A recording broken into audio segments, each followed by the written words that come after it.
चालू आहेत, भरपूर वाकवण्याचा प्रयत्न करताय, पण शेवटच्या श्वासापर्यंत सतीलाल महाराज वागणारही नाही आणि झुकणारही नाही महाराज. प्राण गेला तरी विठ्ठल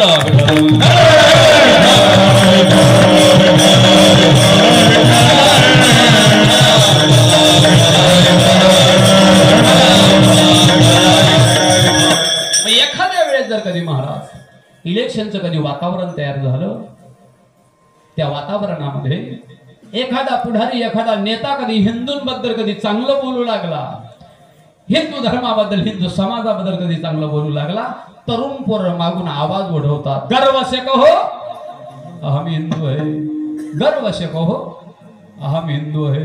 पण हम हिंदू है असं तरुण जे बोलतात त्या बोलणाऱ्याला जर एखादा अभ्यासू माणूस कधी जवळ कधी जाऊन भेटला, बोलला, का रे हिंदू म्हणजे नेमकं काय, हिंदूची डेफिनेशन काय, हिंदूची संज्ञा काय, हिंदूची व्याख्या काय, मग तिथं मात्र त्याचा गोंधळ उडाल्याशिवाय राहणार नाही. तुमचा जसा आत्ता चालू उडालेला आहे तसाच तुमचा सुद्धा उडाला. हो, हिंदू म्हणजे नेमकं काय महाराज 99% लोकांना माहीत नाही. सांगून देतो महाराज हिंदू कशाला म्हणतात. सर्व एज्युकेटेड लोक आहेत बसलेले, मला जाण आहे, जाणीव आहे. हिंदू शब्द ज्यावेळेस आपण इंग्रजीमध्ये इंग्लिशमध्ये लिहितो तेव्हा किती स्पेलिंगाचा वापर करावा लागतो, बोला बोला, किती स्पेलिंगाचा?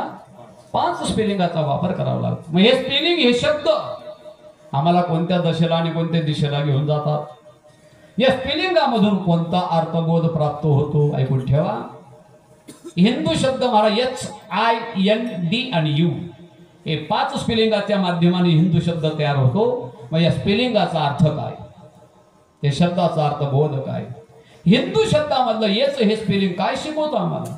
येच शब्दाचा अर्थ होतो हॉनेस्टी, हॉनेस्टी म्हणजे प्रामाणिकपणा. दुसरं स्पेलिंग आहे आय शब्दाचा अर्थ होतो इंटेन्सिव्ह, इंटेन्सिव्ह म्हणजे अतिदक्षता. तिसरं स्पेलिंग आहे एन शब्दाचा अर्थ होतो नोबल, नोबल म्हणजे आदर्श. चौथं स्पेलिंग आहे डी शब्दाचा अर्थ डिवाइन म्हणजे महाराज देवत्व किंवा ईश्वरत्व, ईश्वरत्व. आणि 5वं स्पेलिंग आहे यू शब्दाचा अर्थ युनिव्हर्सल, युनिव्हर्सल म्हणजे विश्वात्मक भावना. हिंदू त्याला म्हणावं की जिथं प्रामाणिकपणा आहे, महाराज अतिदक्षता आहे, आमचा आदर्श संस्कार इतरांनी घ्यावा, देवत्व ईश्वरीय ही प्रक्रिया असून विश्वात्मक दृष्टीने जगाकडे पाहतो, त्याचं नाव हिंदू. कोणाला हिंदू नाही म्हणता येत महाराज. हे 5 तत्व, हे 5 मूल्यांकन ज्यांच्या जीवनामध्ये असतील तेच अमर उन्नती आणि चिरायू वैभव भोगू शकतील, अन्यथा अमर उन्नती आणि चिरायू वैभव कधीच भोगू शकणार नाही. विठ्ठल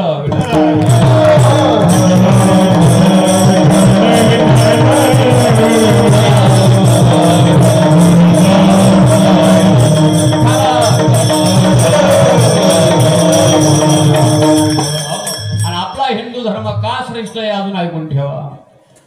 जे कोणत्याच धर्मामध्ये नाही त्याचे अनेक पैलू आहेत. ते सर्व पैलू सांगायला मला रात्र कमी पडेल महाराज, खरं सांगतो तुम्हाला, इतके त्याचे पैलू आहेत. आमचे ताराचंद महाराज माझे दररोज लेख वाचतात. असा एखादा दिवस गॅप होत असेल की त्या गॅपमध्ये मी लेख लिहिणार नाही. 55 ग्रुपवर माझे लेख जातात महाराज. काही लोक इतके बुद्धिवान आहेत की माझे लेख महाराज एडिटिंग करतात आणि त्यांचं नाव टाकतात. एवढा करंट आपण विठ्ठल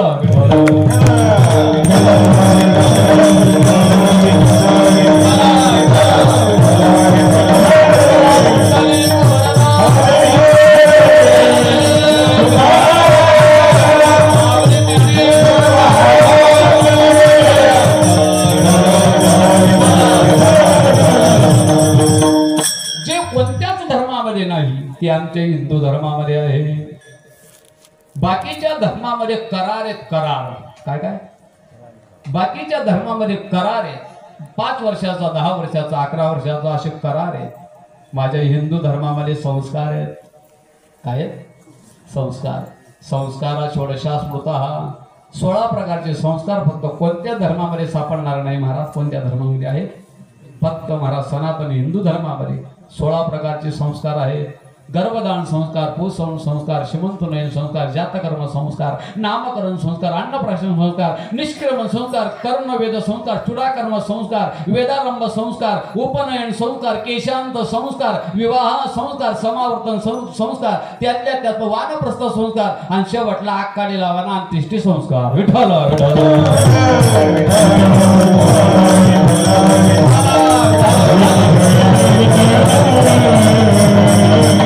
संस्कार काय आहेत महाराज? या संस्कारामुळे महाराज आपलं जीवन जे आहे ते प्रफुल्लित, तेजस्वी आणि तपस्वी बनत असतं.